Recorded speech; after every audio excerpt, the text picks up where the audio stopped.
believe that it's going to rain. But sure enough, it began to rain. Hallelujah. They began to knock up on the door, but it was too late.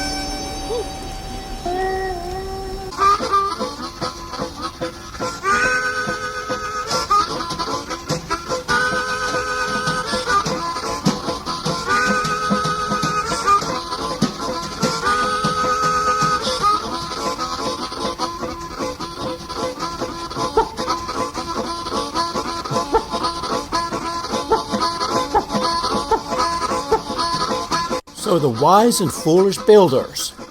A wise man built his house on a rock. The rain came down, the streams rose, the winds blew and beat against that house, but did not fall because it was built on that rock. But a fool built his house on sand. The rain came down, the streams rose, and the winds blew and beat against that, and it fell with a great crash.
My father had a grocery store and cross-tie business at the Cherry Run local stop of the Baltimore and Ohio Railroad.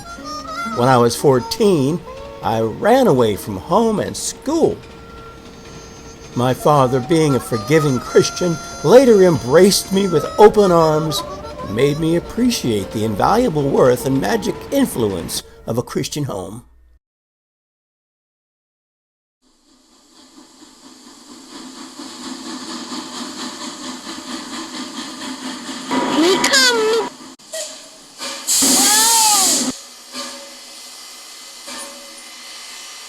Now, when the local stopped at Cherry Run, the great horse ground still with an air blast, His Majesty the conductor would step from the train, placing his footstool on the ground.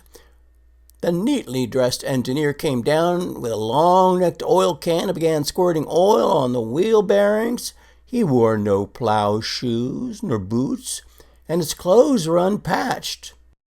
A barrel of brown sugar, keg of salt fish, horseshoes, nails, axle grease, and a big square box of button shoes, along with calico and gingham, were unloaded for Father's store. Finally, the conductor waved to the engineer to go. A toot of the whistle.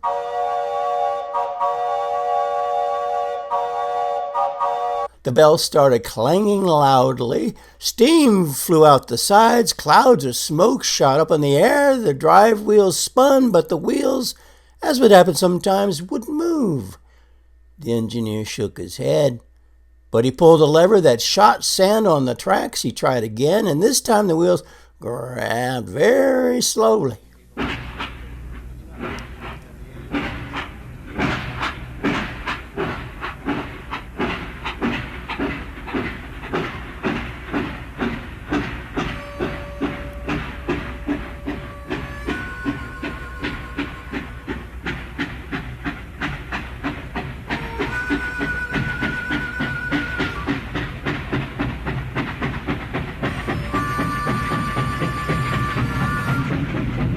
As I watched each train on the B&O line pull away from our store at the Cherry Run stop, I was pulled away with it to worlds beyond. They whispered that life can be better, that there is swifter action somewhere.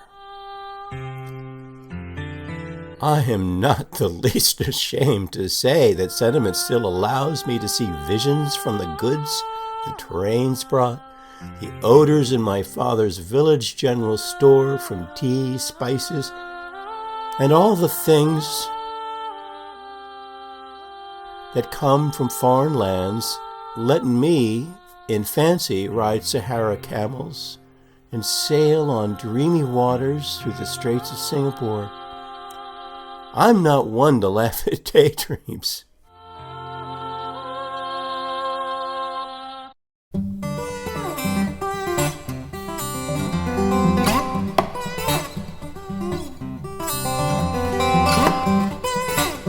After a spell working as a clerk at the Shenandoah Junction train station, and then after working for very low pay and long hours in a Pittsburgh hotel and acting in amateur plays and preaching to the needy on the side, the prodigal R.J. again came home.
In the widely read Saturday Evening Post in 1943, as R.J. was running for governor of West Virginia, they wrote, "To the Honorable Mr. Funkhouser, that long-drawn whistle is a personal salute, a pleasing reminder of how far he has risen in the world, for it was from Shenandoah Junction that he set out many years ago, which led to his present lofty status."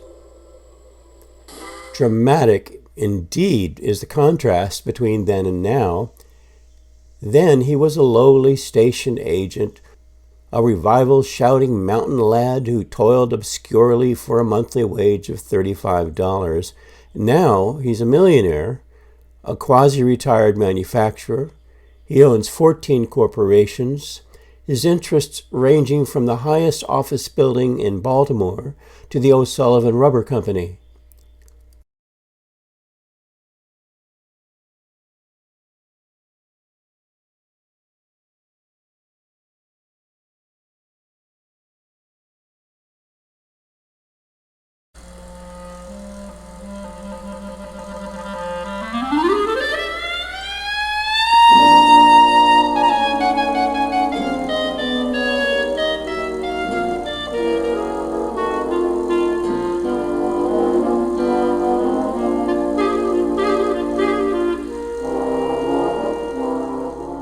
When his schedule moved him to New York, he learned that Park Avenue had nosed out Fifth Avenue as the habitat of the haute mode.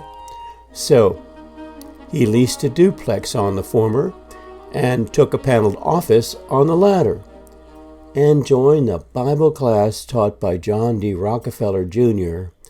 at the Park Avenue, now called Riverside Baptist Church.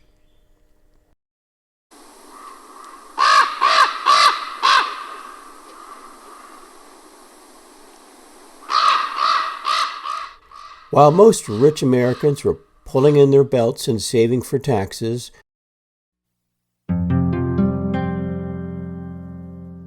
Funkhouser happily faced the task of recreating Claremont's ancient grandeur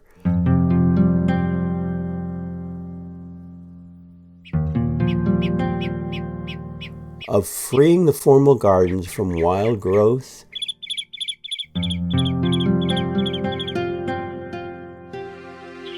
fixing washed-out roads, tottering slave quarters, restoring the 34-room mansion,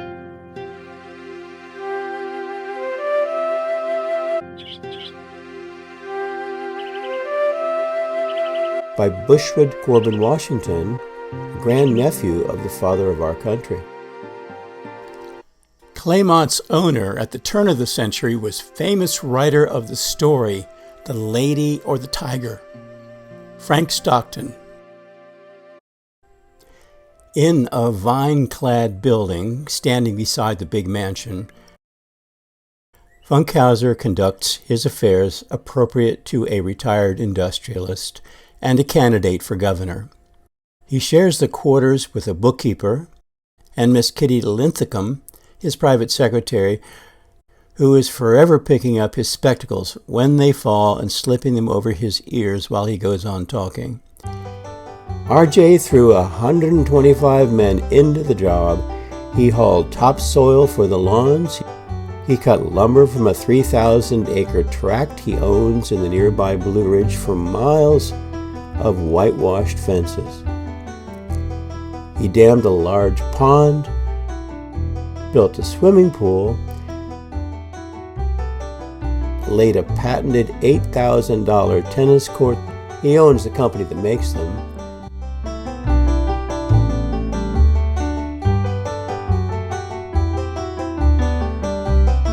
And caused the elaborate gardens to bloom once more in their wide sweeping terraces. No expenses were spared.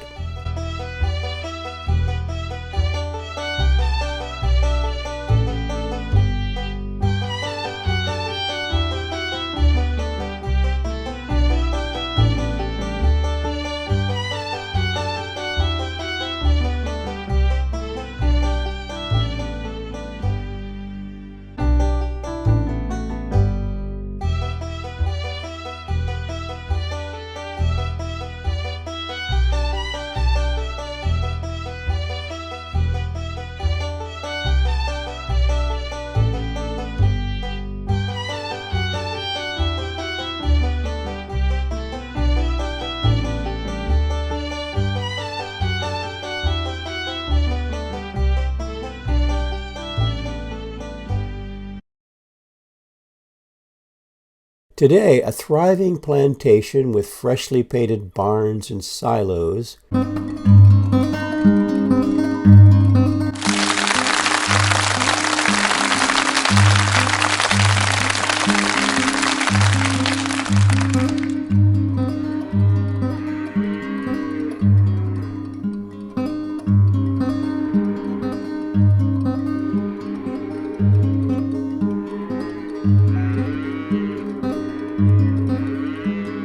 Claymont shelters a population of 75, white and black, including family, servants,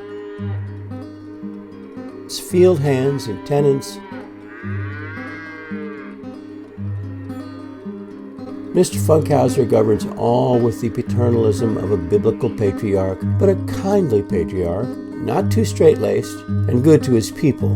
When he butchers a hog or a Hereford steer, part of the meat goes into his 18-ton quick-freezing unit, and the plantation feasts on the rest. 4. The master intends that Claymont should be as nearly self-sustaining as possible. A pillar of the United Brethren Church, an indigenous sect of the 18th century, Funkhouser says a long and fervent grace before meals and conducts family prayers at the drop of a hat. And yet his creed is sufficiently elastic to permit him to boast that his butler's mint juleps are the best in the Shenandoah Valley, and his piety obviously accords with poker playing, a strictly functional table built for that purpose. A closed veranda is equipped as a bar. In the bar are 2 slot machines, the gross take of which goes, by Mrs. Funkhouser's direction, to the Red Cross and the British War Relief.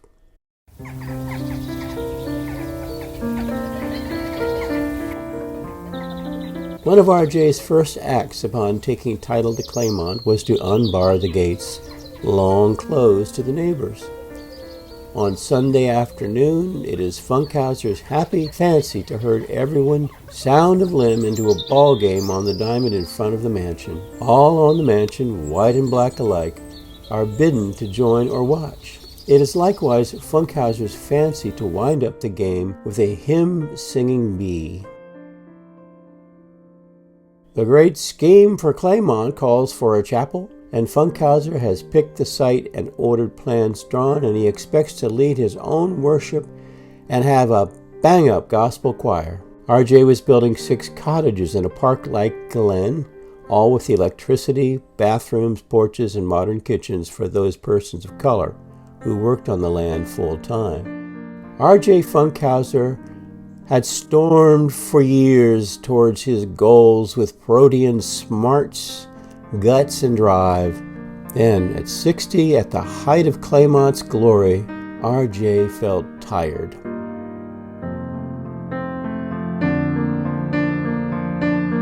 World War II, 2 failed runs for the U.S. Senate and to be governor of West Virginia, and the legal fight with muckraker Drew Pearson used up R.J.'s love for being a smiling public man.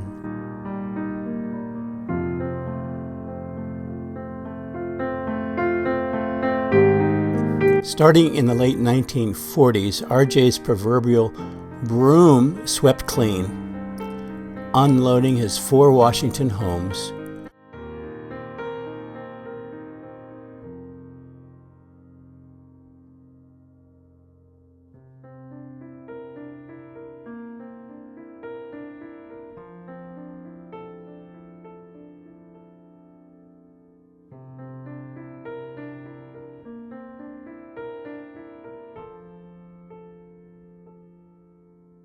Most of his share in his O'Sullivan Company,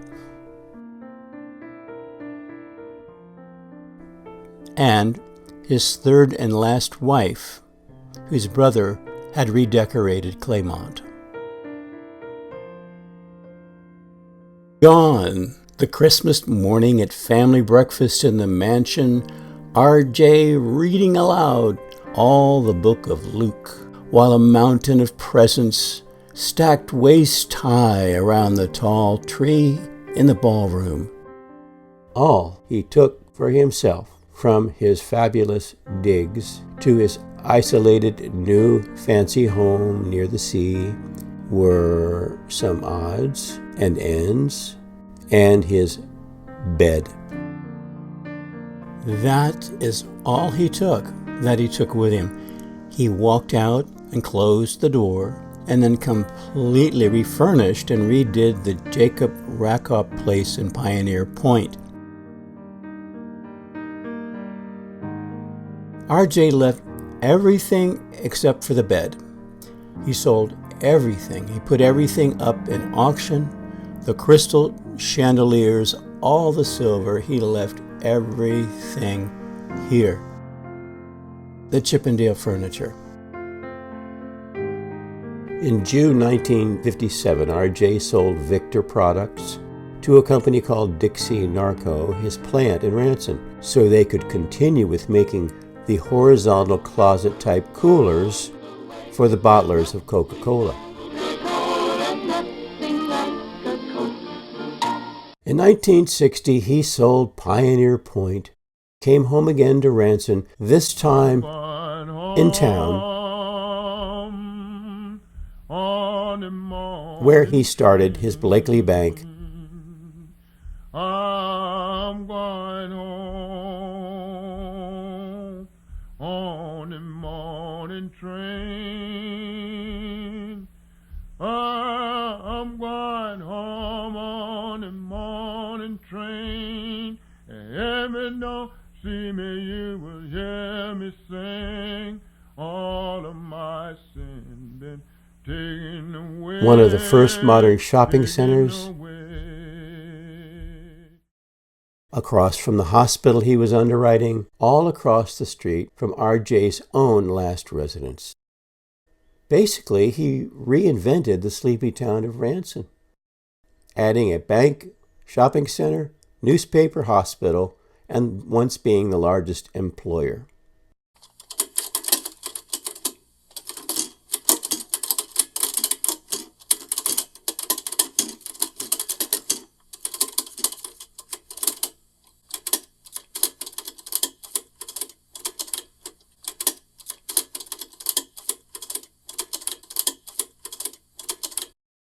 Once a worker was working at Victor Products in Ranson when RJ came into the plant. "What are you doing?" "Trying to make a buck for RJ Funkhouser." RJ handed him a card. "Here, if you need anything, contact this man at the bank." My friend who told me this story said he went there for a mortgage, and as RJ promised, he got it. Another employee saw RJ at this same factory. "Say, RJ, when are you going to get me a raise?" RJ quickly said over his shoulder, "Your reward will be in heaven." I must say that I have found it necessary in my whole business experience to discharge less than half a dozen out of the thousands who have worked for me, or rather who have worked with me. And I am proud and happy to say this.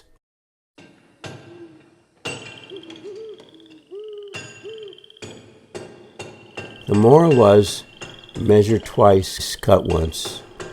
And looking back now over the years, I'm convinced that no circus has the lure today that the blacksmith shop where I lived had for me when a boy. He would wipe the perspiration from his face with his left forearm while he pumped the bellows with his right hand until the coals in the furnace glowed to a blue-white light.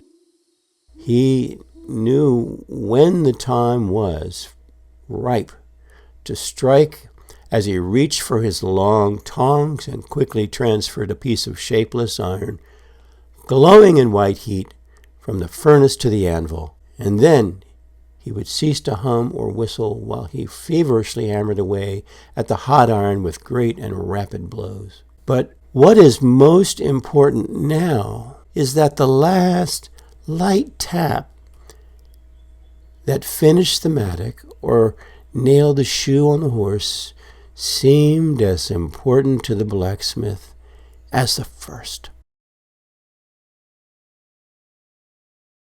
Back again among familiar scenes and people, RJ channeled his passion to his funded hospital and saving the Baptist College Alderson brought us just a month before they would have had to close their doors. He wrote in his newspaper column, "After age has cooled the fire of youth to temperate heat, we come to realize that reputation is shoddy indeed unless it stems from the approval of our closest and most faithful friends.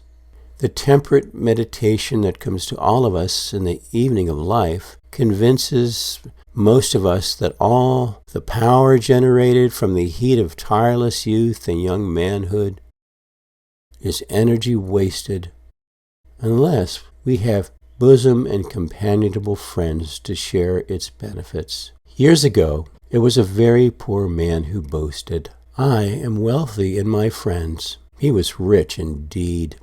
A small town's ambivalence towards R.J.'s flaunted power and wealth wickedly expressed itself when, after R.J. had an X-ray taken at the hospital that he built with his own money, they sent him the bill. And perhaps some shrugged when the Funkhouser entourage arrived at the Asbury Methodist Church.